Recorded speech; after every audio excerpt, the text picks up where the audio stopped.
Okay, so now that our images are already displayed on the page, obviously they're not fading through. We still don't see any captions. We still don't see any buttons. So it's time to do some work with JavaScript. So we go back to our editor. I'm going to open the file browser. We can close our core CSS file for now. We can also close index.php, but because we've done everything there, what we had to do. We can close images folder, fonts folder, and CSS. Now it's time to open our JS folder. First of all, we're going to open core.js, and we're going to start with a function called SetCaption. This function will be triggered from within a cycle itself. So when we call the cycle plugin, with one of the parameters, we'll call this specific function. And this function will take 4 parameters. We will only use 2, but let's put 4 just in case somewhere in the future we're going to need the other 2 as well. So CurrentSlide element, next slide element, options, and forward flag. We only use the first 2 as I mentioned before. I'm going to close the file browser so that we can see a little bit clearer. And we start with CurrentSlide element dot children gallery hyphen caption animate,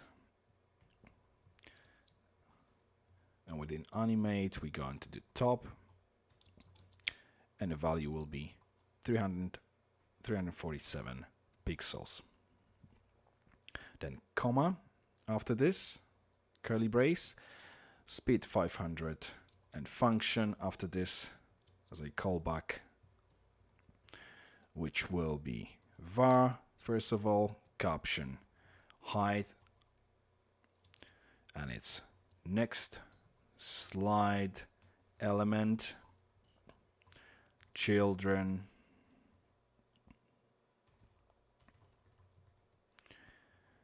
gallery hyphen caption dot height. We want to get the height of the next caption. Then we have var gallery height equals the container within which we've got all of the elements, gallery height. So we've got height of the caption, height of the container. Now var new caption height equals gallery height. I think it's safer to simply copy this just to make sure that it's not going to cause any problems later on. Minus caption height and minus 15. This minus 15 will ensure that our text at the bottom doesn't touch the edge of the container. So we still got this 15 pixels from the bottom. Okay, so now next slide element dot children gallery hyphen caption delay 100 animate, and we're going to animate top new caption height and a speed 500, which will simply slide the new caption up. So all the SetCaption does is basically first of all sliding the caption of the current element down, then prepares the height, everything for the new caption, and it slides it in. So okay, now that we have this SetCaption function done, let's start with document.ready and function within the ready. Now we're gonna start with gallery photos dot cycle, and we pass a few parameters here. First of all, before option, and before option we'll call our function SetCaption. So before we move to the next slide, before the the cycle will move to the next slide. Make sure that this first slide slides down and the new one slides in. Then effects. Effects, there are many different effects. We're simply going to be using fade. We don't have to provide the name, the effect parameter if we're using fade because it's a default one, but I'm going to put it here just in case you're gonna decide to change it to any vertical sliding or anything like this. For all these effects, check again cycle page, and you'll see all the reference to the effects. Try all of them, choose the best one basically.